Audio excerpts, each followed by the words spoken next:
A todos los que estamos presentes, tomar un poco de conocimiento sobre este problema tan grande que nos está generando, que está generando el ser humano y que de manera inconsciente, obviamente, nos va a generar mayores consecuencias de las que nosotros estamos viviendo ahora. Entonces, el interés de ustedes es la verdad que lo que me motivó a participar en este seminario, apoyándolos, ¿no? Entonces, a mí me han pedido que hable en esta tercera sesión del cambio climático, de la ciencia del cambio climático, la adaptación, la mitigación y de las negociaciones internacionales sobre el cambio climático.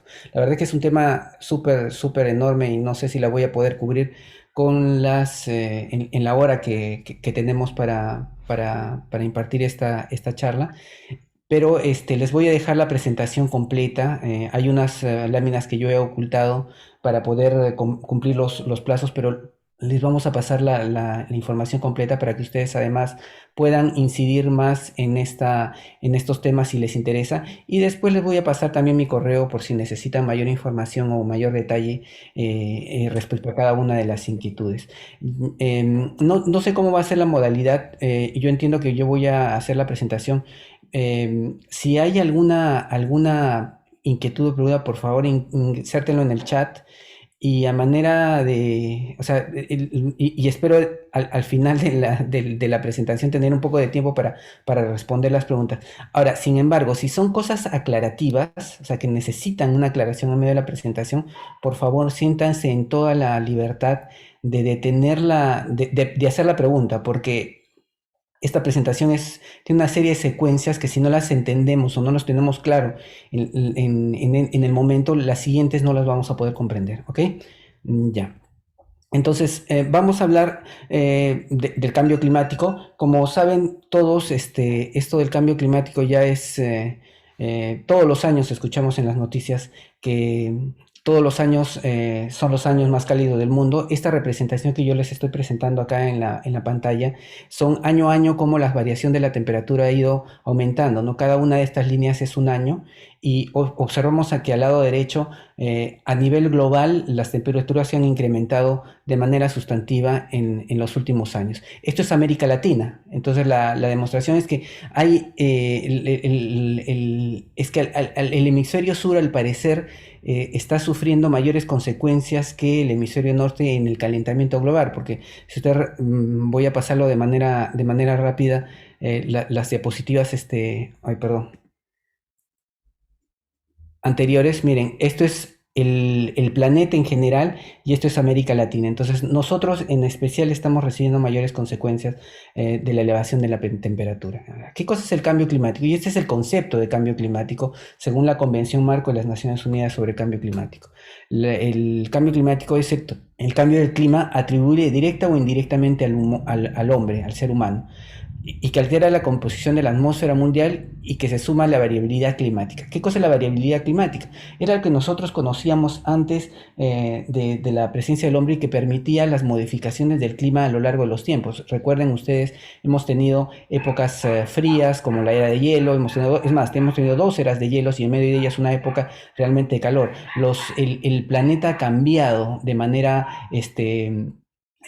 temporal sus condiciones climáticas y esto era algo que se consideraba natural y es lo que es conocido como variabilidad climática. Muchos en este momento detractores del tema del cambio climático dicen, bueno, pero si hemos tenido una era tan helada y otra era tan caliente, cuál es el problema? O sea, el planeta continuó. Y eso es cierto, el planeta continuó, pero muchas especies que vivieron en la época de hielo, en la era de hielo, en las épocas calientes, simplemente no prosperaron. Y no estoy hablando del tema del meteoro que llegó y me erradicó a los dinosaurios. Estoy hablando que en ese periodo de tiempo y en esos millones de años que sucedieron entre una y otra, muchas especies cambiaron, mutaron y se reconstituyeron. Es el mismo caso del ser humano. O sea, el ser humano comenzó a aparecer en las últimas épocas contemporáneas de la Tierra y fue modificando sus actividades y fue desarrollándose a medida que la Tierra le iba brindando condiciones para vivir. Entonces, ¿qué sucede con el cambio climático? ¿cuál es la diferencia entre el cambio climático y la variabilidad climática? Y es que el hombre, al inicio de la etapa preindustrial, comenzó a consumir, y esto, por favor, esto hay que entenderlo como dando un voto de confianza al ser humano. O sea, no lo hizo simplemente porque quiso destrozar algo en el planeta, o simplemente porque consideraba que era algo que de manera inconsciente comenzaron a consumir mayores combustibles fósiles, comenzaron a quemar, a hacer uso de los recursos naturales, y por ende se comenzaron a incrementar las emisiones de gases de efecto invernadero. Y todo lo que esas variaciones climáticas que se daban a lo largo de millones de años se han dado en 200 años, con lo que muchas especies no tienen el tiempo necesario como para adecuarse o adaptarse a esas nuevas condiciones climáticas. Entonces, ahí es donde radica el problema del cambio climático. A diferencia de la variabilidad climática, es atribuido al hombre, exacerba la variabilidad climática y hace que todo esto sea más, de alguna manera, más preocupante para nuestro desarrollo, nuestra sociedad, porque se da en un periodo tan corto de tiempo que muchas especies no tienen la capacidad de adaptarse. Podemos revisar los que tengan relación con, por ejemplo, con el sector agrícola, y darse cuenta, por ejemplo, cuánto tiempo nos demoramos en domesticar la papa, domesticar las vacas y todo esto, y entonces y hay muchas variedades, por ejemplo, de papa que con la variación de la temperatura producen más o producen menos. O el limón o el mango que nosotros ahora exportamos en Perú. Entonces, muchas de esas especies que hemos comenzado a producirlas van a verse afectadas por estas variaciones climáticas generadas por el hombre. O sea, no estamos hablando de variabilidad climática, sino solamente estamos hablando de las consecuencias adicionales que le da el cambio climático por esta intromisión que nosotros hemos tenido en el sistema climático global, ¿no? Entonces, eso es lo primero. Lo otro es, quisiera aclarar algunos conceptos generales, por ejemplo, la diferencia entre tiempo y clima. Cuando hablamos de, por ejemplo, un fenómeno atmosférico en un momento determinado, hablamos de tiempo. Es más, o sea, si hoy día, en este momento, la temperatura, yo estoy en el Sol de la Molina, estamos más o menos a 22 grados, 23 grados centígrados, estamos hablando del tiempo. El tiempo hoy día en la Molina es de 23 grados centígrados. Ustedes están en Miraflores, es diferente, etcétera, etcétera. Cuando hablamos de clima, hablamos del patrón de comportamiento de la atmósfera a lo largo de un periodo. Entonces, a veces lo asumimos con el primavera, verano, otoño, invierno, ¿no? O sea, es el patrón de temperatura que siempre hay en este periodo. Y además, el clima, al igual que el tiempo, es diferente de acuerdo al lugar donde nos encontremos. Entonces, no confundamos tiempo con clima. Entonces, cuando uno dice, bueno, ¿cuál es el problema del cambio climático? Si ha subido la temperatura en 2 grados centígrados, no entiendo cuál es el problema si en las mañanas a veces hace aquí en Lima 16 grados centígrados y en la tarde está en 22 grados centígrados. Hay 4 o 5 grados de temperatura y eso no genera ninguna convención de cambio climático, ni mucho menos la movilización mundial de muchas personas. Entonces, el tema es que no estamos hablando del tiempo, sino del clima, del patrón de comportamiento. El tiempo va a ir variando y va a seguir modificándose, siempre tendiendo a la alza. El promedio de esa temperatura es la que se eleva y modifica el clima de cada una de las localidades en las que vivimos. Ahora, vamos a repasar además, vamos a seguir repasando conceptos, ¿no? Entonces, normalmente, ¿qué sucede en el planeta Tierra? El Sol emite diferentes tipos de radiación que llegan al planeta. En este caso, solamente nos vamos a enfocar en la radiación infrarroja, que es la radiación que genera el calor. Hay otras radiaciones que generan los colores de luz, hay la radiación ultravioleta, hay radiaciones de ondas de radio, de televisión, etcétera, etcétera. Entonces, para el cambio climático solo nos vamos a avanzar en las ondas de energía que generan calor, que se les denomina infrarrojas. Para que ustedes no se olviden de este concepto de infrarrojas, porque a veces, claro, nos olvidamos de cuál es la onda que genera el calor. Vamos a recordar una hornilla de la cocina. Cuando nosotros la calentamos, genera que el fierro se caliente, y después que la apagamos, el fierro está técnicamente rojo, nosotros acercamos nuestra mano a la hornilla y estando aún apagada, o sea, estando ya apagada, todavía emite calor. Ese es un tipo de radiación, por ejemplo, infrarroja, obviamente generada por las hornillas. Entonces, cuando relacionenlo de esta manera, para si es que les toman examen, me han dicho que les van a tomar examen, además, si les hacen esa pregunta, dicen, bueno, ¿cuál era la onda o las ondas de luz que llegan del Sol que generan el cambio climático? Infrarrojo. ¿Ya? ¿Ok? Relaciónenlo directamente con las hornillas o si quieren, con el carboncito pues de la parrilla, ¿no? ¿Ya? ¿Ok?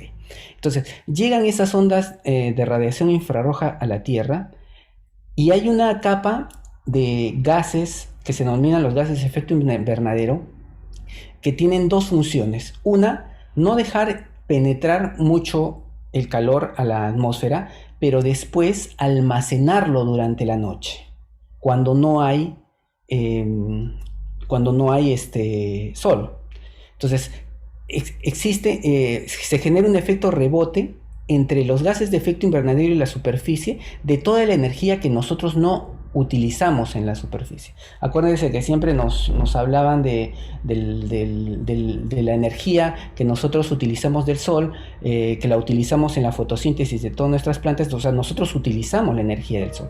Toda esa energía calórica que nosotros no utilizamos es rebotada a la atmósfera, y los gases de efecto invernadero en la atmósfera hacen que no se pierda todo hacia la atmósfera, sino parte de ella se detenga, se mantenga en la atmósfera.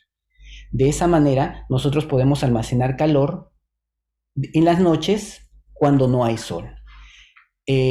Por ejemplo, en la Luna, donde no hay atmósfera, el lado oscuro de la Luna, como la película de los Transformers, el lado oscuro de la Luna llega a temperaturas de hasta menos 20, menos 30 grados centígrados.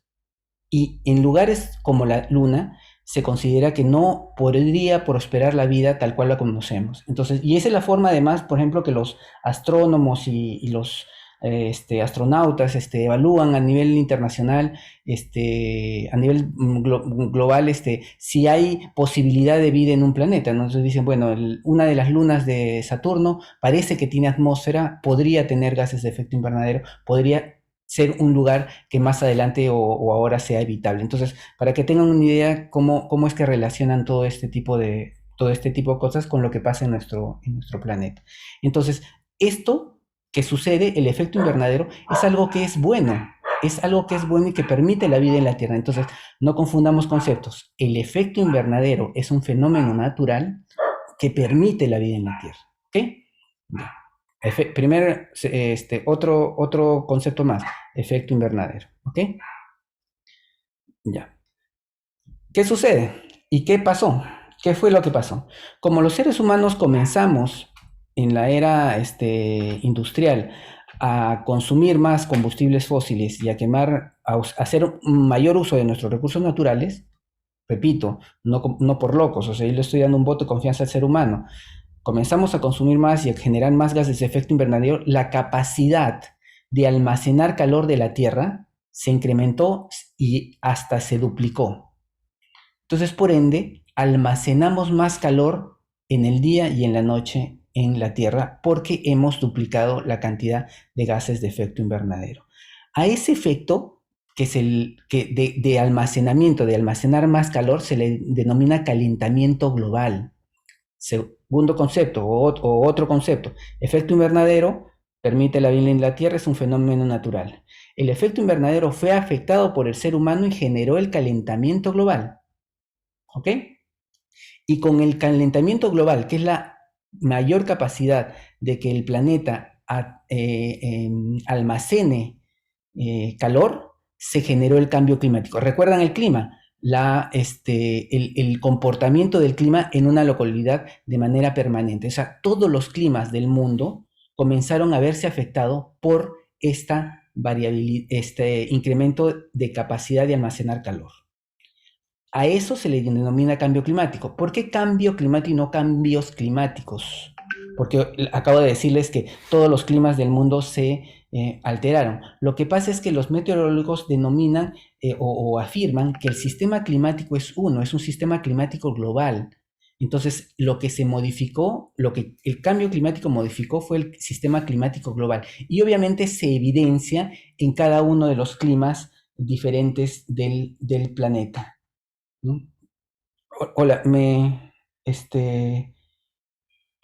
ya, disculpen, pero justo tuve que desconectar mi celular porque estaba llamando, me estaban llamando. Ya. Entonces, acuérdense de esto, por favor, para efecto invernadero, fenómeno natural. ¿Ok? Sin el efecto invernadero, la Tierra se enfriaría en menos 18 grados centígrados. Eso es lo que dicen. O sea, casi como el lado oscuro de la Luna. El efecto invernadero es natural, permite y almacena el calor durante la noche y durante el día y permite que no nos congelemos durante las noches, ¿no? Entonces, el efecto invernadero es natural y es bueno.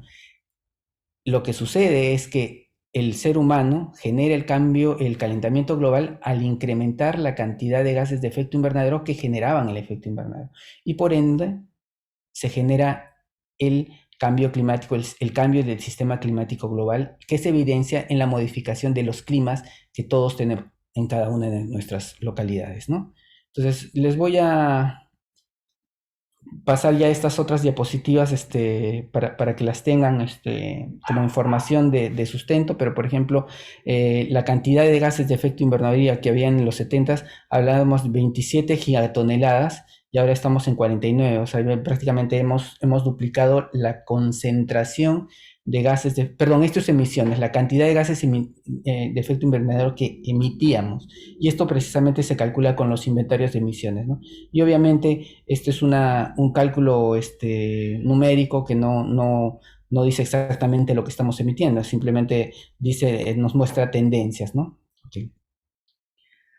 Estamos realmente a una alza de las emisiones, por más que la Convención de Cambio Climático se firmó en el año 94, con todo el proceso de negociaciones y más que ha habido durante tantos años, no hemos logrado revertir la cantidad de gases de efecto invernadero que estamos emitiendo al planeta. Entonces, ¿eso qué quiere decir? Que, o sea, la solución no va a ser tan fácil ni tan rápido, ¿no?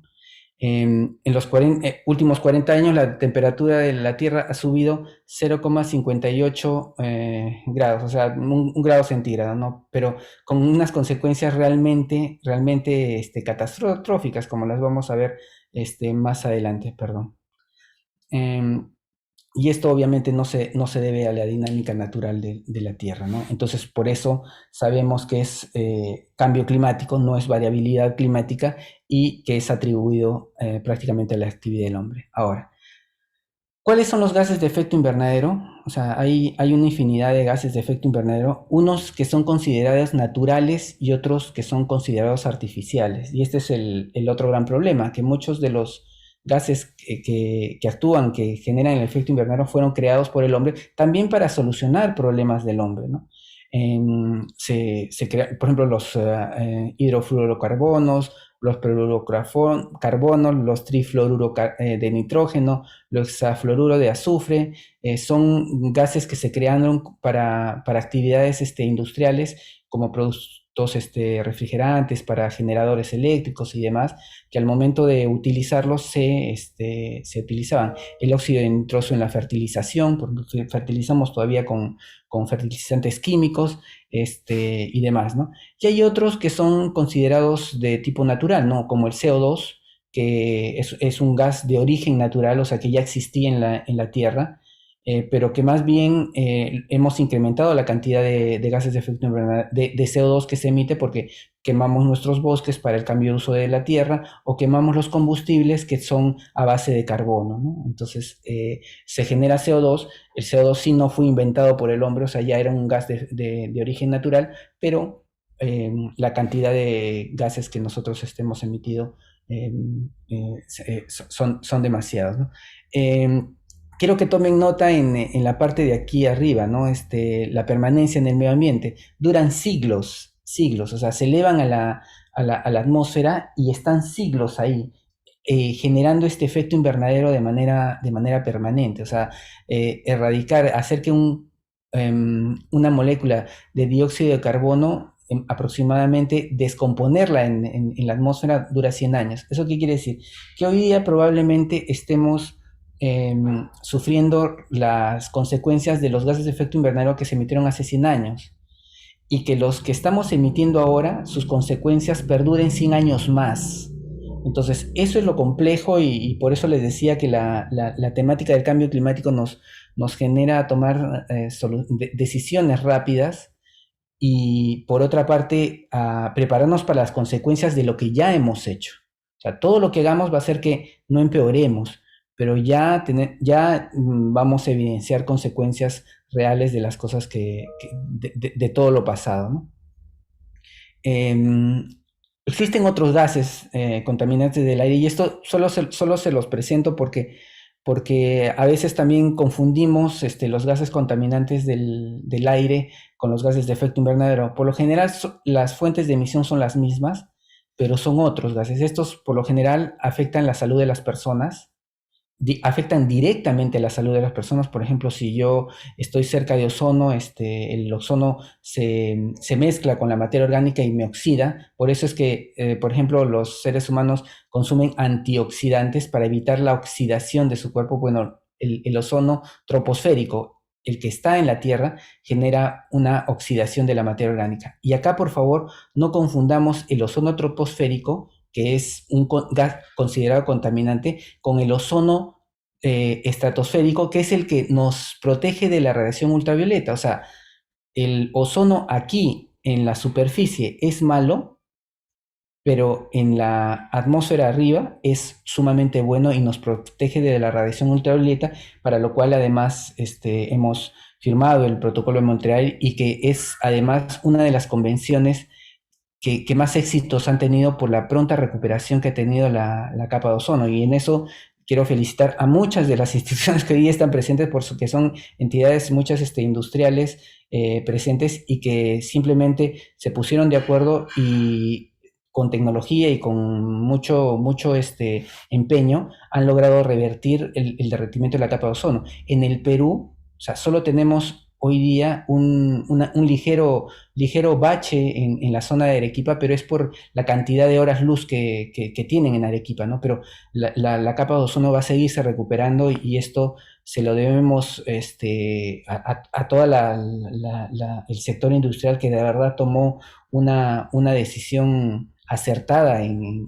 cambiar procesos que eviten el uso de estas sustancias agotadoras de capa de ozono, ¿no? Ya, bueno, ya, sigamos pasando, por favor, regresando al tema del cambio climático, ¿no? Hay otro tema que es importante mencionar, porque una cosa es el tiempo que permanece estos gases en la atmósfera y otra es el poder de calentamiento, porque lamentablemente hay algunos gases que tienen más poder de calentamiento que otros.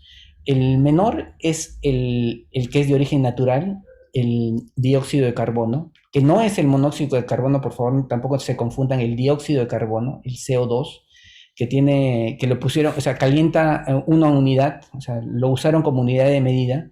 Entonces, el CO2 es la unidad de medida para el cambio climático.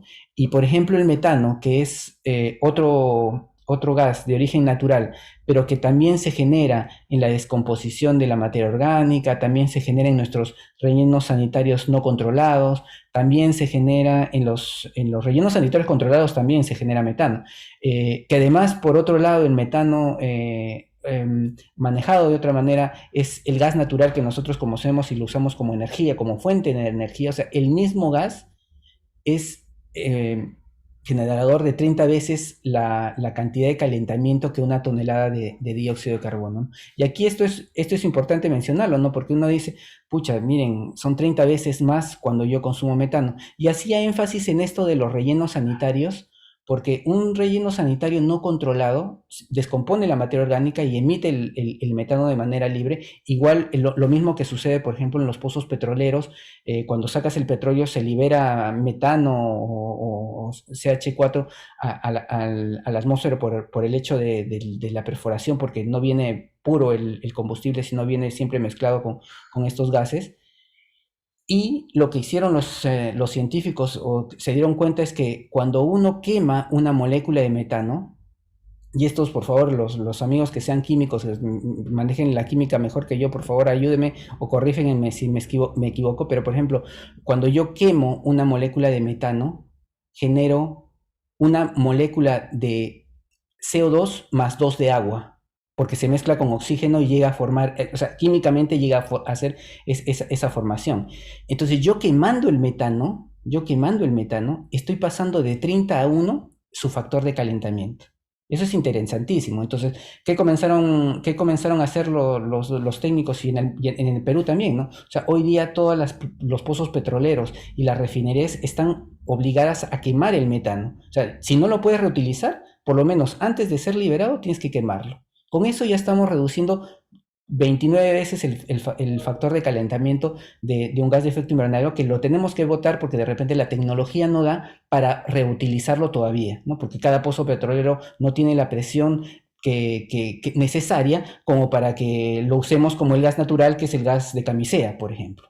Pero, dándoles otro ejemplo, hay proyectos de rellenos sanitarios donde ya están instalando sistemas de captura, capturan el metano, con ese metano lo queman el metano, bajan de 30 a 20, de 30 a 1 su poder de calentamiento, y con ese calor que utilizan están generando electricidad, y con la electricidad le están vendiendo a la red. Ese es el ejemplo, por ejemplo, del proyecto de Petramas que tenemos aquí en Lima. Entonces, y que muchos ni siquiera sabemos que sucede. O sea, hoy día tenemos muchas iniciativas positivas que se están dando en el Perú, donde solamente con una química simple de quemar metanos se pueden dar. Yo, cuando sea presidente, si todos ustedes me apoyan, no, mentira, no deseo entrar a la política, pero si fuera así, o sea, yo de verdad, o sea, todos los rellenos sanitarios deberían estar obligados a tener esos sistemas y a generar energía de eso, ¿no? O generar otros tipos de oportunidades en donde se ven problemas, ¿no? En el caso, por ejemplo, del óxido nitroso, son 265 toneladas. Entonces, hay que buscar la forma de que esas emisiones se transformen en una oportunidad. Ok, entonces, lamentablemente, estos tres gases son de origen natural. Los que son de origen artificial creados por el hombre tienen factores de calentamiento de 1000, 2000, 3000, ¿no? Esos son ya bastante complicados. Sin embargo, ahí lo que va a suceder es que, como muchos de ellos son también agotadores de las sustancias agotadoras de capa de ozono, a través del protocolo de Montreal se van a erradicar. Entonces, ahorita lo que más nos preocupa para mí en lo personal, es el dióxido de carbono, el metano y el óxido nitroso, que no están incluidos en el protocolo de Montreal. Y bueno, y si a algún científico se le ocurre crear un nuevo gas, que tenga poder de calentamiento, ¿no? Y que todavía no lo tenemos, rastreado. Ya. Ahora, ¿cuáles son los efectos del cambio climático? O sea, tenemos efectos importantes que ya los podemos evidenciar cada uno de nosotros en la vida cotidiana, ¿no? O sea, hay mayores precipitaciones. Uno dice, no, pero si, no entiendo, no te entiendo. Si me dices que va a haber más calor, ¿por qué más precipitaciones? Acordémonos que el sistema climático es el que se afecta, y los climas del planeta son diferentes, o sea, son diferentes y diferenciados. Entonces, en promedio, el clima y el sistema climático global va a incrementar su temperatura, pero va a haber lugares donde haya mayor frío, tiempos donde haya más heladas, tiempos donde haya mayor calor y mayores precipitaciones, etcétera, etcétera, ¿no? Claro, imagínense hacerle esta presentación a un colega de Puno en junio, ¿no? Hablarles del cambio climático, del calentamiento global, cuando ellos están sufriendo heladas. Entonces, tienes que explicárselos de una manera muy clara para que entiendan que sí, probablemente ellos tengan más heladas, más eventos extremos, pero que en promedio el mundo se está calentando, ¿no? Y que eso obviamente va a afectar su día a día, ¿no? Obviamente, si hay mayores precipitaciones en lugares, además, donde tenemos muchos riesgos, estamos expuestos a riesgos, va a haber mayores deslizamientos, mayores huaicos. Todos los años se activan las quebradas de Santa Eulalia. Además, lo gracioso es que son efectos avisados, no anunciados, ¿no? Obviamente va a haber mayor contaminación del aire por la pérdida también de ecosistemas, ¿no? Va a haber en algunas otras zonas olas de calor y obviamente escasez de agua, ¿no? ¿Qué pasa en las zonas rurales? que además consideramos que tienen una particular vulnerabilidad, ¿no? Porque además las zonas urbanas están, en el caso de Perú, pobladas por las personas más vulnerables, ¿no? Que todavía no tienen acceso a muchos servicios básicos y necesarios, ¿no? Bueno, va a haber mayores efectos extremos adversos, huaicos, saludes, lluvias, heladas, aparición de enfermedades tropicales. eh, con la elevación de la temperatura están apareciendo, el mosquito del dengue está apareciendo en zonas donde antes no había presencia de dengue. No recuerdo bien el año en el que en La Paz se presentó dengue. Y claro, uno lee la literatura y dice que, bueno, el mosquito del dengue no prospera a alturas superiores a 2.300 metros sobre el nivel del mar. Y claro, el problema es que los mosquitos no leen pues, literatura. Entonces vieron condiciones para subir a La Paz y detectaron. Y lo gracioso bueno, entre todo lo gracioso que sucedió esa vez fue que los médicos bolivianos no podían detectar el dengue porque no estaban acostumbrados a ese tipo de enfermedades. Entonces, tenían fiebre, tenían una serie de síntomas que no son típicas para una enfermedad en La Paz y se demoraron en diagnosticar. Además, cuando lo diagnosticaron no tenían los medicamentos necesarios y fue Perú el que les mandó toda la medicación que tenía preparada para dengue y ellos pudieron erradicar esta epidemia muy rápidamente, ¿no? O sea, creo que se demoraron más en detectar que era dengue que en curar a los enfermos, porque felizmente Perú les envió toda la medicación que tiene y porque está preparada para el tema de dengue. Entonces, ese ejemplo, bueno, va a suceder, van a aparecer nuevas enfermedades, van a aparecer nuevas en zonas donde no había enfermedades van a aparecer y bueno, hay que estar preparado y nuestros sistemas de salud que son tan, ya, no, a ver, ¿qué puedo decir? Pues ya, que no están tan preparados, tienen que estar un poquito más alertas, ¿no? Alteración de la agricultura, ya el Ministerio de la Agricultura y el Ministerio del Ambiente han evaluado diferentes cultivos que son realmente sensibles a la elevación de la temperatura en diferentes etapas de su productividad, ¿no? El limón, que fue el primero que se estudió, con 1.5 grados de variación de temperatura en la época de floración, produce primero la caída de flores y segundo que los limones que se producen sean esos, no sé si les ha tocado que les toca un limón que no tiene líquido, que es medio corchito, o sea, no tiene juguito. Entonces, claro, no es culpa del agricultor, sino es simplemente que les dio ese fenómeno en ese momento de floración y no pudieron almacenar el frío necesario y no produjeron. El plátano se pinta, el mango también aborta por la temperatura. La papa, dependiendo de las variedades, más bien, por ejemplo, ha elevado sus zonas de productividad porque hay zonas donde en ciertas épocas hace un poco más frío, entonces o más calor, perdón, entonces pueden sembrarlas en zonas donde antes no se podía sembrar. Entonces, pero todo eso está generando y que cada localidad genere sus propios sistemas de alerta de cómo está funcionando el clima y cómo deben de promover o activar sus propias actividades productivas diarias que desarrollan, ¿no? Obviamente, lo que más, ya no entré a este tema, pero porque ya es lo más sonado en el Perú, la pérdida de glaciares, o sea, eso ya es tan evidente en el Perú y lamentablemente pues no es solamente el hecho de no ver glaciares que da pena, sino que el Perú almacenaba de manera natural el agua en los glaciares, ¿no? Los glaciares actúan como un pulmón. En época de frío y de lluvia almacenaban en los glaciares permanentes porque caían sobre el hielo, se congelaban rápidamente, el agua se congelaba en los glaciares, hacía más volumen de hielo y después en épocas de menos frío o que evitaban las lluvias comenzaban a derretirse, a contraerse y nosotros en invierno, en épocas de no lluvia en la sierra, utilizamos esa agua. O sea, no todos los sistemas hídricos o sistemas hídricos en o cuencas en nuestro país tienen sistemas de represamiento y almacenamiento permanente. Entonces, los ríos en la costa tienen agua en el verano porque se está derritiendo el glaciar aguas arriba.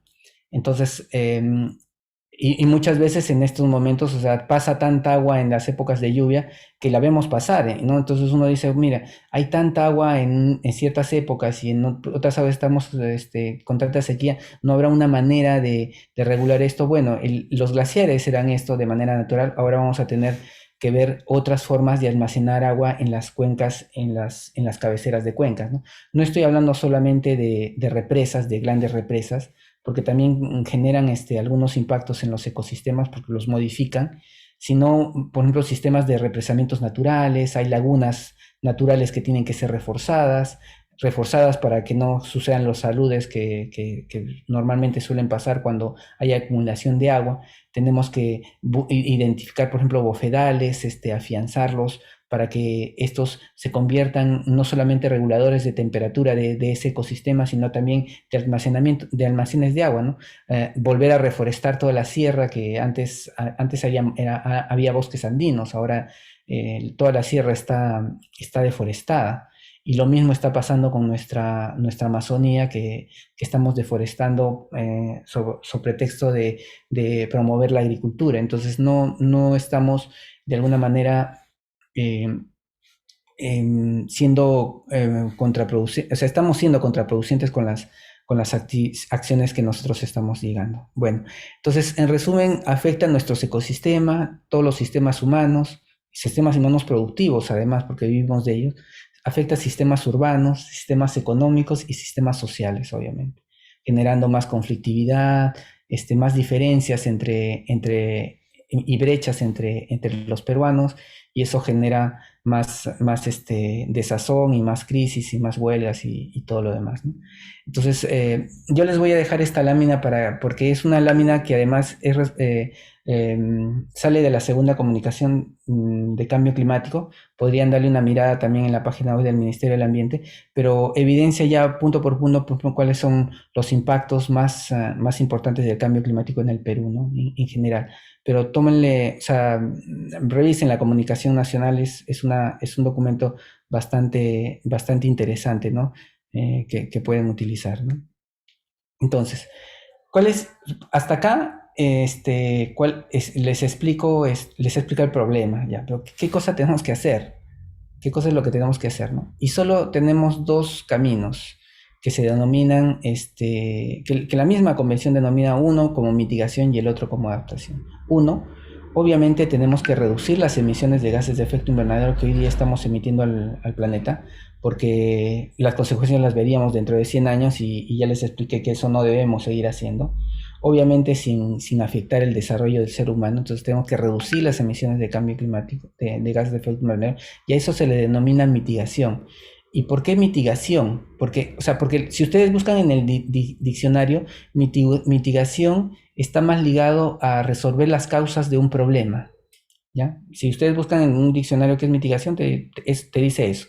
Entonces, para el cambio climático, la causa del problema es la emisión de gases de efecto invernadero. Entonces, la mitigación es hacer todo lo posible para reducir las emisiones de gases de efecto invernadero. Ahora, no se confundan con otro tipo de mitigación. O sea, hay mitigación, por ejemplo, de riesgos de desastres. No hay mitigación de riesgos de desastres, donde lo que uno hace, como sabe que no puede protegerse de un terremoto o de un maremoto, la forma de mitigar la causa de la afectación es que te reubiques, que vayas a otro lado, que estés protegido, que hagas los simulacros, etcétera, etcétera. Entonces, ese es otro tipo de mitigación.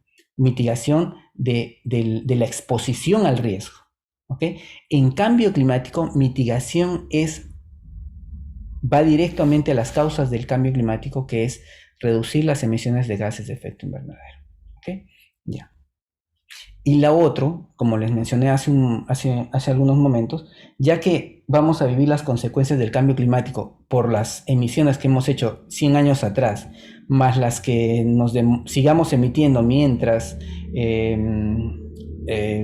buscamos otras alternativas para nuestro desarrollo, pues tenemos que comenzar a adaptar todos nuestros sistemas, todos los sistemas que yo les mencioné hace un momento. Los sistemas, los ecosistemas, los sistemas humanos, los sistemas urbanos, los sistemas económicos y los sistemas sociales tienen que comenzar a adaptarse. O sea, tenemos que modificar y adaptar nuestros sistemas de salud, nuestra agricultura, nuestro transporte, nuestro edificio, etcétera, etcétera, etcétera. Qué complicado. Qué complejo. O sea, les estoy diciendo prácticamente que tienen que cambiar la forma de hacer todas las actividades productivas que hoy día ejecutamos. Si es que queremos realmente asegurar la sostenibilidad del planeta. Entonces es volver a renacer, volver a refundar nuestros principios, nuestras formas de desarrollarnos, etcétera, etcétera. Qué complicado. Una vez un niño me dijo algo así como que no, pues tendríamos que morir y que vuelvan a nacer, ¿no? De nuevo. Me lo dijo un niño, además me dejó un poco asustado porque creí que lo había asustado demasiado al niño. Y me dijo, no es necesario que muramos todos, es necesario que mueran los viejos, considerándome yo también como viejo, y ustedes más bien que hagan bien las cosas. No supe qué responderle, la verdad. Creo que lo asusté mucho al niño. Pero bueno, entonces, lamentablemente la trayectoria del calentamiento pues está, y las tendencias no están llevando a más, ¿no? Y es más, o sea, a este ritmo, o sea, tenemos que aceptar que el incremento de la temperatura se va a dar, ¿ya? Lo que no queremos es que se incremente más que el umbral que dicen los científicos, que es 1.5% al 2100. O sea, 1.5 grados centígrados, ¿ok? O sea, si hasta el momento se ha incrementado en casi 1 grado centígrado, no podemos incrementar 1.5 más. Entonces, y mantenernos, aunque sea mantenernos en ese umbral, ¿no?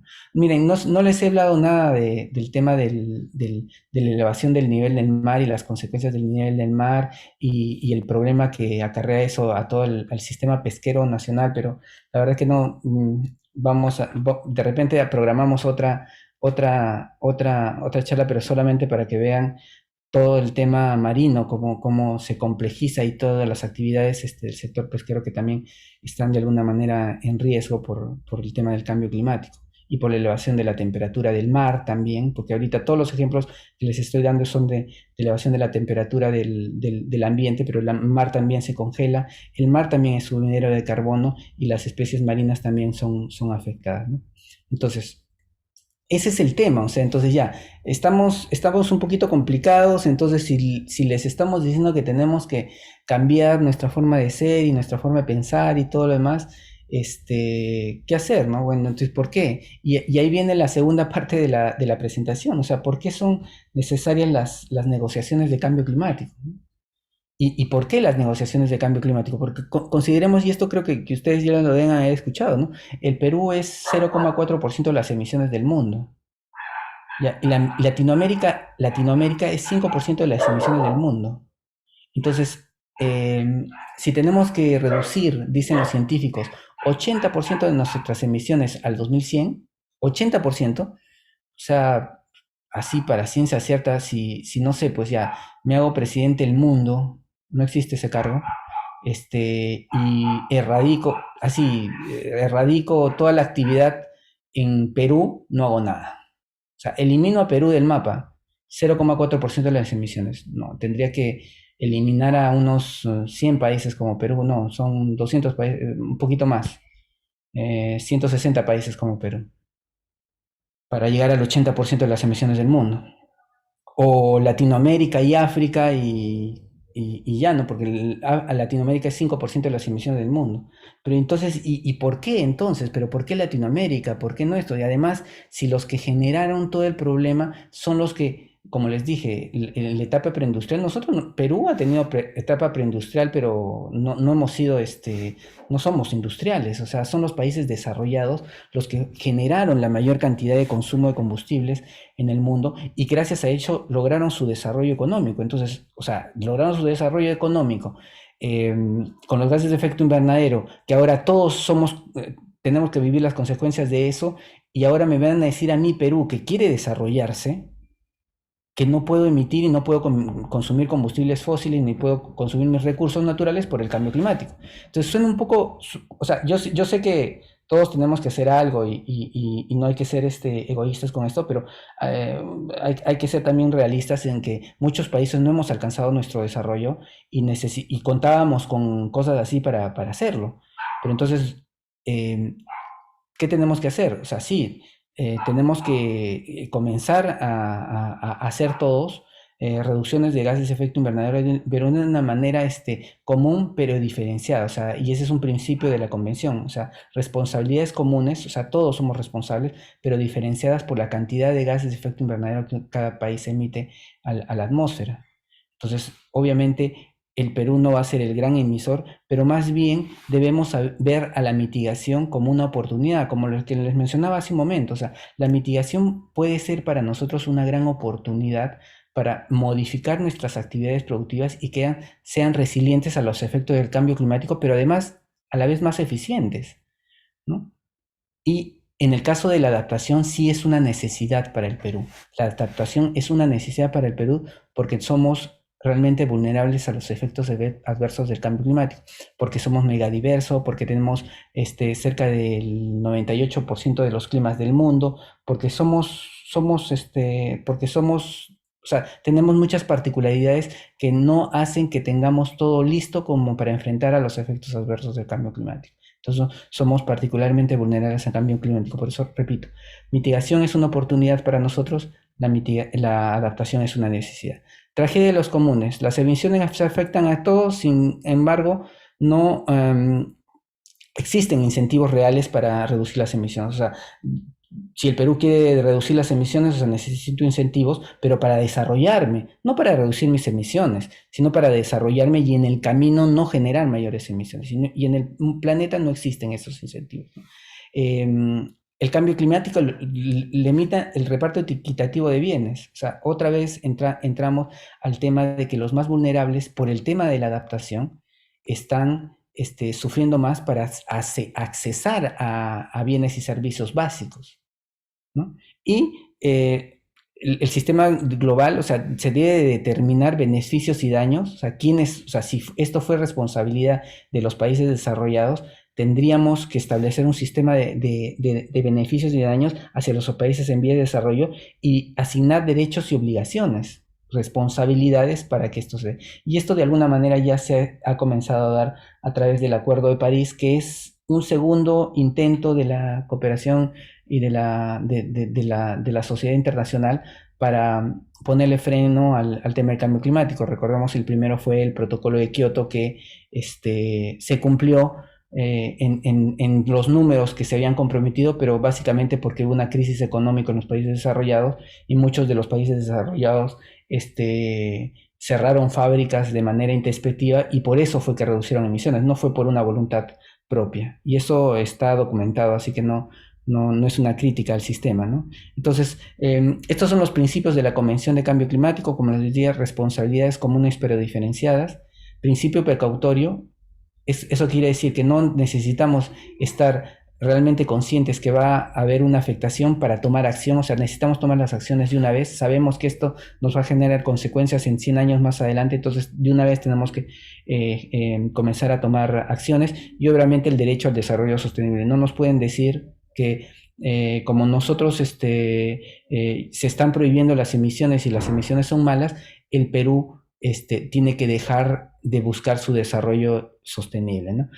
¿Cuáles son los compromisos que tenemos como Perú para esta convención? Bueno, primero recoger información sobre nuestras emisiones. El Perú hoy día está reportando emisiones de gases de efecto invernadero cada 2 años a la convención, ¿no? Y todos los países desarrollados lo hacen todos los años y los países en vías de desarrollo se están intentando comprometer a hacerlo cada 2 años. El Perú lo está cumpliendo, sin embargo, estamos preparando recién el inventario 2018, faltaría el 2020 y 2022 para estar al día con este sistema de reparto, porque además es costoso, hay que generar información, pero es una información muy importante que permite tomar decisiones, ¿no?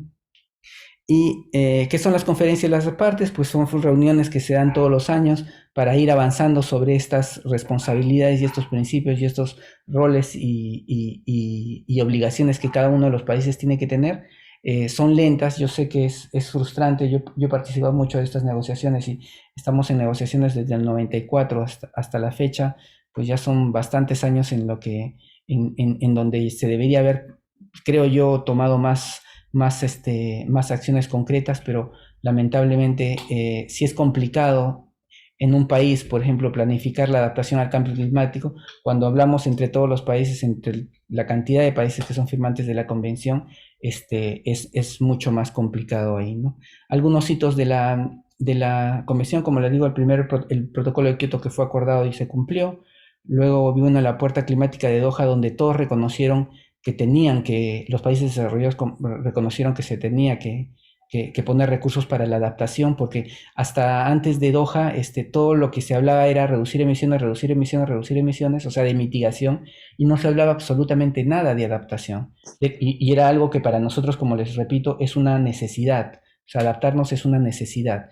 Luego viene el resultado de Varsovia, que fue más bien la frustración de no poder llegar a un acuerdo, el llamado de Lima y el Acuerdo de París, que ya genera compromisos latentes de reducciones de emisión de los países, pero que a mi razón de ser fue un poco laxa porque permitió a los países que cada uno de ellos presente sus posibilidades de reducción de acuerdo a un análisis interno.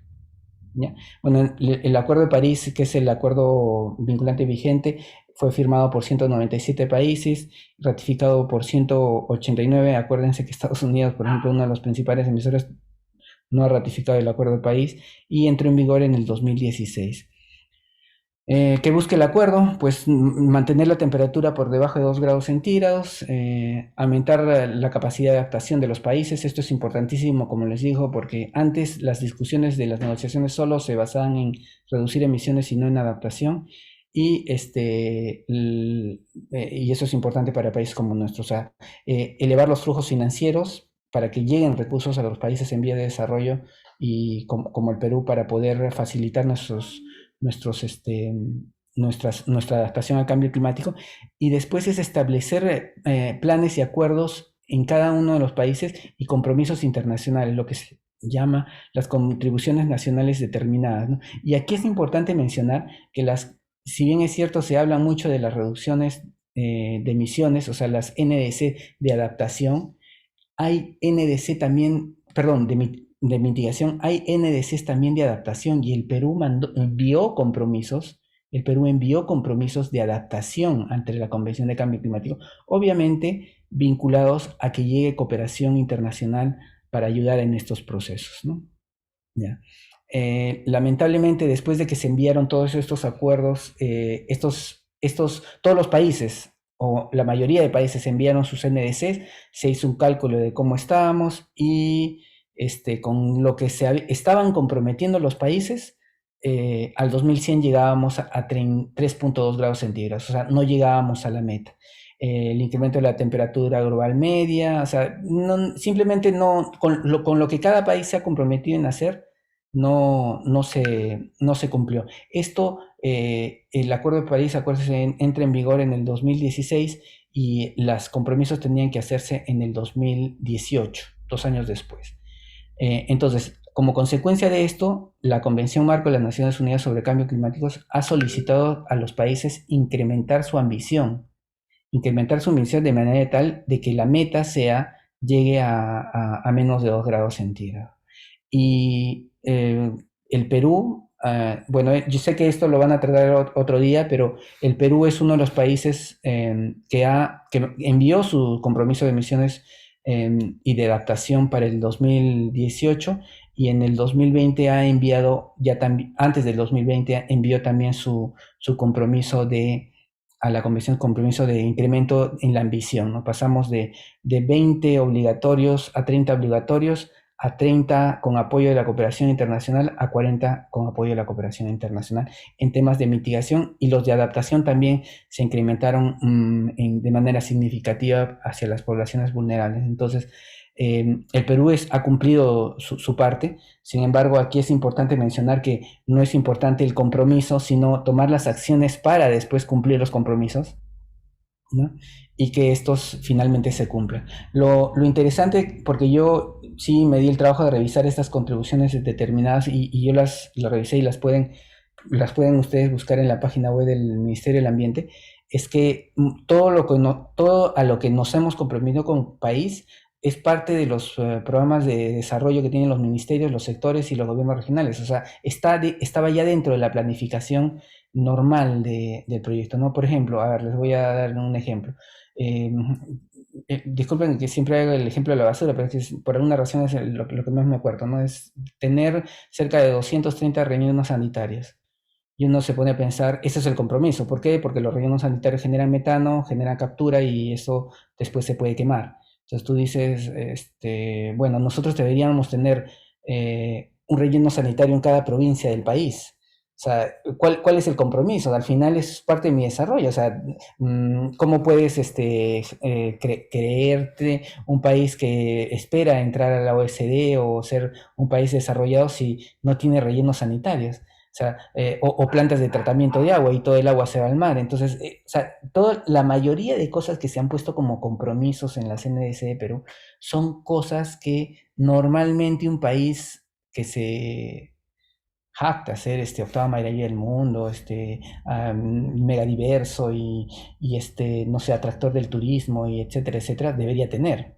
O sea, no es posible que no tengamos, como les digo, rellenos sanitarios ni plantas de tratamiento de agua, ¿no? De las cosas que nosotros hacemos, ¿no? Entonces, y que contaminemos nuestros océanos, además siendo el primer productor de harina y pescado del mundo, etcétera, etcétera. O sea, es cosas ilógicas. Entonces, todo lo que se ha puesto en esas NDC en el Perú son oportunidades. Por eso les digo, mitigación, oportunidad, adaptación es una necesidad, ¿no? Bueno, 184 países presentaron sus NDCs. O sea, no todos lamentablemente se han comprometido, lamentablemente. Unos se lo han hecho poniéndose metas absolutas, otros se han puesto metas sobre el business as usual, como el caso del Perú. O sea, lo que ha hecho el Perú es que va a reducir en 30-40% de sus emisiones, pero en la base de su tendencia de crecimiento, porque como les digo, para el Perú es importante seguir creciendo. Entonces, en lugar de crecer así, ahora vamos a crecer así en desarrollo, pero vamos a desacoplar las emisiones del desarrollo. O sea, vamos a desarrollarnos, pero lo vamos a hacer así. Entonces, nuestro desarrollo va a seguir así, y sobre la diferencia, ahí calculamos 40%. Esa es la forma en la que Perú ha calculado su compromiso ante la CNS para el tema de mitigación. O sea, de mi crecimiento desvinculo mis emisiones. Y eso se hace con fórmulas y cálculos y demás, ¿no? Lamentablemente, pues no todos los países desarrollados son los que menos han puesto, o algunos países desarrollados menos han puesto ambiciones, y la verdad que pues eso no debe ser así. Sin embargo, se está presionando a través de la cooperación internacional, y por eso lo importante de las negociaciones, mostrando el ejemplo, y Perú es uno de ellos. O sea, que cuando habla en las negociaciones internacionales, antes de pedirle algo a los países desarrollados, muestra los compromisos, o la voluntad de hacer algo en el Perú, y por ende después exige al otro país hacerlo. Entonces, eso es importante, y es una forma de negociación que ha gustado mucho, y que ha considerado, o sea, ha permitido que los negociadores de Perú pues sean considerados como proactivos, ¿no? Entonces, eso es importante. Los 12 países desarrollados han presentado estrategias a largo plazo, 53 en desarrollo, ¿ves? O sea, pocos países desarrollados. Otros países indican que van a desarrollar sus estrategias, y 31 países han informado que no piensan hacer nada. O sea, y bueno, como les decía, pues yo hubiera preferido que sea algo más exigente, pero ha habido países que han dicho, no, nosotros estamos arruinados y demás, y no podemos hacer nada por las negociaciones. Bueno, no quería irme, esto imagino que la gente del ministerio que van a tener también las charlas se los va a presentar más, porque también es importante que eh, hagamos una evaluación en casa, ¿no? Nosotros cómo estamos, ¿no? Porque es fácil criticar al sector industrial, al que emite, a Estados Unidos, a China y todo lo demás.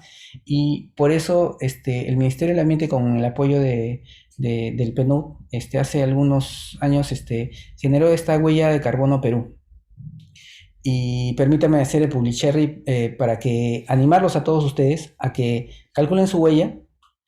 Sé que hay alguna, por ejemplo, Libélula, que es una consultora muy importante a nivel nacional para el tema de cambio climático, tiene una huella personal. Esta de aquí es más institucional, pero existe otra personal donde uno puede calcular sus emisiones. Ingresa datitos como jugando, bla, bla, bla, y sale, ¿no? Y ahí yo mismo y muchos amigos, bueno, también he ganado apuestas, ¿no? Muchas botellas de cerveza y botellas de whisky porque se las apostaba y decía, mira, criticaban a Estados Unidos, sí, que los Estados Unidos, estos desconsiderados, o los chinos, etcétera, etcétera. Y yo decía, mira, a ver, tú amigo, vamos a ver, te apuesto que tú emites igual o mucho más que un chino, un promedio, obviamente, ¿no? Y uno llenaba sus datos y terminaba haciendo que yo emito 8 toneladas al año. Y revisa las tablas internacionales y ahorita Estados Unidos está en promedio de 7,9, entonces tú emites más. Lo que pasa es que tú estás emitiendo por una persona que vive de repente en una comunidad campesina que no emite muchos gases de efecto invernadero porque nosotros usamos carro, ahora carros, no carro, carros por familia, utilizamos aire acondicionado. Yo recuerdo que antes el tema del aire acondicionado no estaba tan generalizado y ahora la calefacción, el aire acondicionado, yo veo en todas las casas instaladas, ¿no? O sea, está bien, o sea, es parte del confort que nos da el poder adquisitivo. Pero si nosotros nos analizamos, se van a dar cuenta que muchos de nosotros, probablemente muchos de los que estamos presentes en este momento, estamos emitiendo más de lo que necesitamos. Entonces, podríamos comenzar, no, obviamente no le estoy diciendo que no hay que hacer todo lo demás, pero también comenzar por casa. Miren, el último balance de energía útil que hizo el Ministerio de Energía y Minas en los años 2000 y tantos, demostró que el sector residencial comercial, o sea, perdón, el sector residencial, o sea, nosotros en nuestras casas éramos los más ineficientes en el uso de energía. No las grandes industrias, porque ellos saben que la energía es un bien y que necesitan ahorrar energía para producir de mejor manera, no las grandes, no sé, los centros comerciales, no el transporte, era el sector residencial el más ineficiente en el uso de energía. Y claro, como la luz, el agua es relativamente económico, o sea, podemos, como tenemos algunos de nosotros poder adquisitivo para pagar, lo pagamos, ¿no? Lo pagamos y no nos damos cuenta que después las consecuencias o el impacto son mucho mayores. Entonces yo los invito a calcular su huella de carbono, a calcular su huella hídrica y dar el ejemplo, como les mencionaba, el tema de negociaciones por casa, ¿no? Con eso yo estoy seguro que van a convencer a mucha gente de que se alíe a esta decisión y hagan como yo, pues yo siempre les apostaba a mis amigos, como les decía, y terminaba siempre ganándome unas cervecitas ahí o unos whiskycitos. Bueno, eso es todo. Discúlpenme, me he extendido por la hora. Ahora sí quedo a su disposición con el tema de las preguntas. Muchas gracias, estimado Jorge. Muchas gracias por la gran exposición que tuviste el día de hoy. Primero, antes de las preguntas, por favor, pedirles a todos los participantes que puedan prender su cámara para tomar la fotografía respectiva. Y luego pasamos a las preguntas. Un minuto, Jorge, por favor, si dejas de compartir solamente un minuto para poder tomar la fotografía. Creo que yo puedo, aquí está. Ok, me faltan algunos nada más. Ok, Eli, Denise, Rodrigo, si podrían prender su cámara, por favor. Ok, María Ramírez también. Ok, y Ariana también. Y Rodrigo.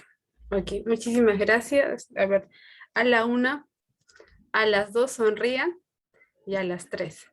Ok. A ver, otra vez. Una, dos y tres. Ok, ya tomé la primera fotografía, la primera tanda. Y voy a tomar la siguiente. Ya. Una, dos y tres.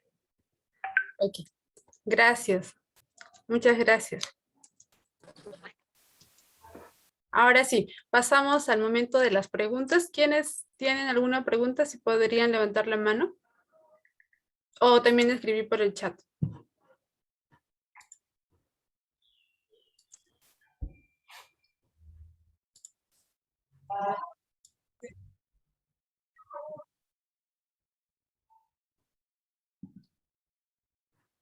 O también pueden prender su micrófono y preguntar directamente. Ah, ok. Disculpe, buenas. Sí, Luis, Eh, adelante. gracias, Jorge. Excelente tu presentación. Creo que, no sé si eres ingeniero, pero de todas maneras pedagogo eres. O sea, este, realmente creo que una presentación como esta podría no solamente explicar, sino incluso influir o convencer a las personas a tomar mayor conciencia y actuar sobre todo sobre el, el proceso y nuestra responsabilidad sobre este calentamiento, ¿no? Allí tengo dos preguntas en particular. He revisado justamente a partir de las más recientes interacciones que hemos tenido con el MINAM, he revisado que hay algunos artículos científicos, bueno, no sé qué tan científicos, tú nos lo podrás decir, que están tratando de vincular el calentamiento global con actividad solar más que con responsabilidad humana. Es una primera línea de mi pregunta.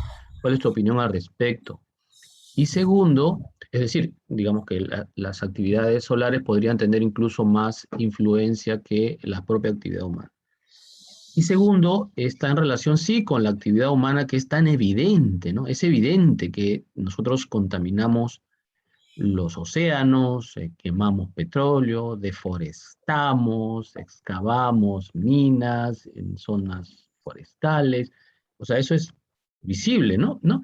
Sin embargo, nos cuesta, nos ha costado, a pesar de diferentes sesiones que hemos tenido en COP, en acuerdos, protocolos, etcétera, nos hace cuesta arriba el poder identificar mecanismos para reducir el calentamiento o incluso reducir la actividad contaminante.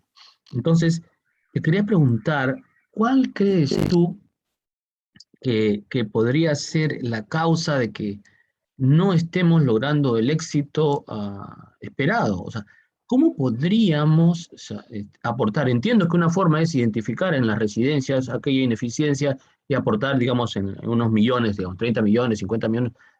Nuestro aporte va a ser digamos, significativo, por lo menos personal, comunitariamente, quizás hasta en el país, ¿no? No somos de los países más industrializados.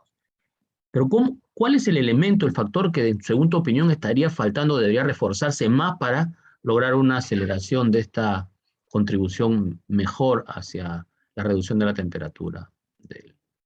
Esas son mis dos grandes preguntas, ¿no? Uno del lado científico y otro en el lado de acciones, ¿no? Sí, mira, Gracias. en el lado científico, yo, este tema de las explosiones solares, creo, me parece que es el quinto intento de Estados Unidos de buscar un pretexto de que las emisiones no son antropogénicas, ¿no?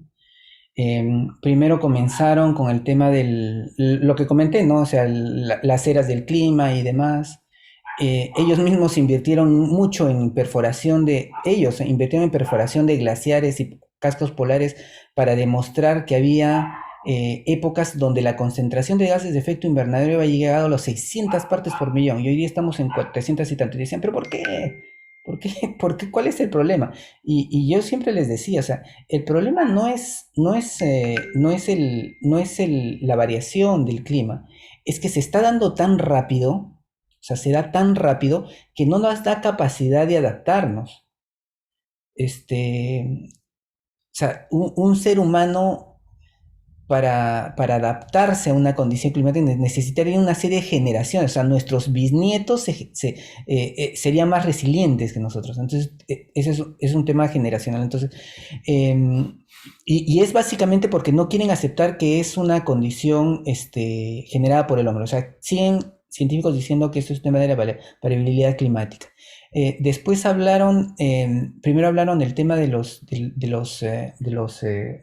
ciclos de la Tierra, después hablaron de las posiciones y de la variación de inclinación del giro de la Tierra. Uf, 5 años en ese tema y se desbaratan. Y ahora están con el tema de las explosiones solares. Bueno, yo las leo porque además sí son súper interesantes y me parecen súper innovadoras, de que todo ahora lo quieren relacionar al cambio climático. Yo la única lección aprendida que saco es que yo invertiría más ese tipo de investigaciones en otras, ¿no? La verdad que no tiene mucha lógica porque al final, igual, si es que eso fuera real, en base a la ciencia, lo que va a suceder es que lleguen más radiaciones infrarrojas al planeta por las explosiones solares y además por la cantidad de gases de efecto invernadero que nosotros ya le duplicamos, se exacerbe mucho más. Entonces, ya, ¿qué sucede? Lo que pasa es que ahora no están yendo a la fuente de las emisiones, si tú te das cuenta. Están criticando con las explosiones la meta, o sea, el 2%. O sea, ya no dicen emisiones, eso ya lo aceptaron. Las emisiones están aceptadas y reconocidas y la cantidad de gases de efecto invernadero se duplicaron. Eso ya lo aceptaron. Ahora están yendo detrás del 2 grados centígrados. Entonces, lo que quieren decir, no, mira, ¿sabes qué? Que no sea 2, pues que sea 2 por cambio climático, más 1 por las explosiones. Déjanos 3. Pero 3 es catastrófico, pues. O sea, el tema es que, no, el problema entonces es que si yo acepto que su teoría es cierta, que puede ser muy cierta. O sea, yo también, como te digo, científicamente las leo y me quedo enmismado leyendo todas esas cosas. Eso quiere decir que las negociaciones deberían ser más fuertes y entonces exigirle a los países 1%, un grado de temperatura. Porque el otro 2 lo va a dar las explosiones solares. Entonces, cada vez que les mencionas esto, la palabra es esta, reculean, o sea, no continúan. Ahora, sobre la segunda pregunta, de verdad que, mira, si tuviera la respuesta, la verdad que hasta fuera de bromas me hubiera candidateado de presidente, pero no, es una mezcla de muchas cosas, es un tema generacional, es un tema de falta de conciencia, es un tema o sea, de falta de toma de decisión, es un tema de costumbre, es un tema de costumbre. Nos ha pasado a muchos de nosotros que tenemos un poco de poder adquisitivo, postergamos nuestra adaptación al cambio climático. Te da frío, te compras una chompa. Es más, te compras 2 chompas porque están de oferta. Cada año te compras 3, 4. En la sierra no. Y ellos están forzados a adaptarse.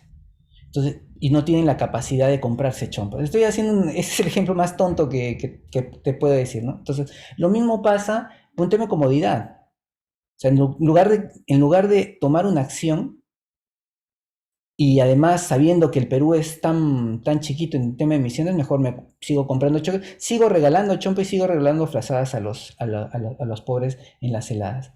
Entonces, es complejo, es complejo. Hay que insistir, hay que insistir. Y la ventaja es que este es un tema si bien es cierto, tenemos que tomar acciones rápidas, o sea, es un tema que también va a generar soluciones a largo plazo. Un error, un principal error que yo cometí, vengo viendo temas de cambio climático que creo que hace 19, 18 años, ya ni quiero saber cuántos, ¿ya? Pero, claro, y en esa época yo no me sentía tan joven, me sentía pues de 26, 27 años y me creía un profesional ya. Y no invertimos en niños, en educación de los niños. Y hoy día los niños de esa época, hoy día tienen 30, 40, 40, 30, de 30 a 40. Y hoy día están sentados en las direcciones como directores regionales y demás. Y dentro de algunos años vamos a tener un presidente que yo le pude haber enseñado el cambio climático y ahí sí le enseñé, y ahí sí influí en él, en su forma de pensar. Entonces, creo que para mí esa es una gran salida. Obviamente, como te digo, no tengo la respuesta completa. Solo puedo dar ideas. Cambio. Ok, muchas gracias, Jorge. Ahí la última Gracias. pregunta. Gracias. Alfredo también levantó la última pregunta porque ya estamos sobre el límite de tiempo. Ok. Adelante, Alfredo. Gracias, Catherine. Jorge, ¿qué tal? Buenas tardes. Sí, efectivamente, tocaste un punto que el otro día me llamó mucho la atención cuando estaba viendo un programa de un canal que se llama Gaia, que es tipo Netflix, pero de temas en favor de la vida, en favor del planeta. Me llamó la atención que justamente en esa plataforma, cuando se toca el tema del cambio climático, se pasa un documental muy interesante de unas perforaciones me parece que en Finlandia o en la Antártida, muy profundas, ¿no? Creo que tienen más de 2 kilómetros o de profundidad o 3 kilómetros de profundidad y analizan trozo de hielo, pedazo por pedazo, analizando científicamente la edad del planeta y cada una de las etapas y sacan con la computadora una variable en la que estadísticamente llegan a encontrar ciclos repetitivos, ¿no? De acumulación de gases de invernadero y cambio climático, y donde con esa estadística sacan que no es esto por problemas humanos, sino es problemas de la Tierra, más allá de que sea por problemas del sol, sino que es un efecto en la Tierra probado, ¿no? Y que lo que comentaste es, el tema sí puede ser, pero en tu opinión, si he entendido correctamente, no es un tema de adaptación, ¿no? Entonces, pero yo digo, si igual va a darse, ¿no? Si igual de todas maneras se ha dado en todos estos ciclos humanos, y justamente estamos en el ciclo, ¿no? De acuerdo a este trabajo que lo pasan por televisión. Entonces, si igual se va a dar, ¿cuál es el apuro? Claro. ¿Sabes cuál es el apuro? Si Porque, o igual sea, se va a dar, de todas maneras se ha dado, ¿no? sí, Entonces, sí, ¿cómo sí, vamos sí, a poder mira, defendernos lo de que pasa algo es que, que escapa a la posibilidad del ser humano? claro, no, o sea, eso era lo que decía al inicio, ¿no? La única diferencia es que más bien es el apuro, porque entre la época donde nosotros teníamos 160, bueno, que las perforaciones identificaban 160 partes por millón y que llegaron a 600, pasaron 10.000 millones de años. Y nosotros lo hemos hecho de 180 a casi 450, no a 600 porque no hemos llegado a esto, en 200 años. No 10.000 millones de años, sino 200 años. Y que nuestros sistemas productivos, ni siquiera el ser humano, en 200 años se podría adaptar. En 200 años, a la velocidad del más ágil y más, a ver, ¿cuál es la palabra? Más mujer y eficientes del mundo, podríamos generar unas 6 o 7 generaciones, ¿ya? Y el ser humano, que es ¿cómo se llama? El ser dominante en el país. La palta no lo hace. La anchoveta, que es la base de nuestra actividad pesquera nacional, no lo hace en 200 años, no se adapta en 200 años. No sé, a ver, la cebolla, a ver, si quieren así ejemplos para que les duela, no sé, pues la uva con la que se hace el pisco, o sea, ya les hablé de limón, la uva también se afecta. O sea, ya no mira, no vamos a tener ceviche. ¿Con qué vamos a hacer el ceviche si no va a haber limón? Y ese es el tema, o sea, bueno, y esa es un poco la respuesta otro tema de la respuesta previa, ¿no? Es que como no vemos que nos afecta, porque esto es un tema no es como dicen los epidemiólogos, no es crónico, no, es crónico, ¿no? O sea, no es no te mata de un momento a otro, como la pandemia, sino que es algo que vas acumulando y te va mellando en tu desarrollo, no nos damos cuenta. No sé si llegaron a ver ese video el video de Al Gore, el documental de Al Gore, antes de que le den el premio Nobel, ¿no? Y ahí lo explica Claro. de manera gráfica, ¿no? O sea, tú agarras una rana y la metes en agua caliente y la rana salta, ¿ya? Pero si la rana la metes en el agua fría y comienzas a calentarla, la rana se hace sopa, no sale. Hay que salvar la rana, porque la temperatura sube de una manera tan lenta que la rana no lo siente hasta que termina siendo cocinada. Entonces, ese es el problema del cambio climático, ¿no? Que no nos llega así de golpe. A nosotros, a los que les caen los huaicos, sí, a los que sufren todos los años las heladas, sí, a los que reciben huracanes, sí, pero acá nosotros en Lima estamos cómodos. Bueno, cuando llueve en Lima, nosotros estamos en viviendas confortables, pero todos los años se caen los techos del centro de Lima porque acumulan tanta agua y no estuvieron diseñadas para ese tipo de lluvias. O sea, hasta nuestras infraestructuras nunca estuvieron diseñadas así. Tú vas a la sierra y todos son techos de doble agua. En Lima no encuentro techos de doble agua. Y ha comenzado a llover de una manera diferente a la que llovía antes. Entonces, no, dices, Jorge, no voy a cambiar todas las casas de Lima, ¿no? No, no hay manera. Entonces, bueno, tenemos que buscar cómo nos adaptamos poco a poco a eso. Pero sí, o sea, como les digo, tengo muchas ideas y muchas cosas que podemos hacer, pero no la solución completa, ¿no? Cambio. Ok, Gracias, Jorge. muchísimas gracias, Jorge. Disculpen a todos por 28 minutos que nos hemos pasado, pero muy excelente la presentación de Jorge. Les vamos a pasar. Jorge, ahí por favor me pasas, ¿ok? Para que yo les pueda enviar a todos los participantes. Muchas gracias nuevamente. Esperamos verles. Vamos a trabajar con la Junta Directiva y con todo el gremio, con todos los participantes del gremio, para ofrecer los otros cursos adicionales más adelante. Nuevamente, muchas gracias y que tengan bonita tarde. Ya nos vemos hasta otra oportunidad. Hasta Sí, luego. Gracias. gracias, Gracias, cuenten Caterina. conmigo, Sí, cuenten conmigo. Jorge. Les voy a pasar en el correo, mi correo electrónico, si es que necesitan información, duda o quieren conversar o como sea, tomarse una cerveza y discutir el Muchas gracias, Jorge. problema, estoy a su disposición. Cambio. Gracias. Gracias, Jorge. Gracias a todos.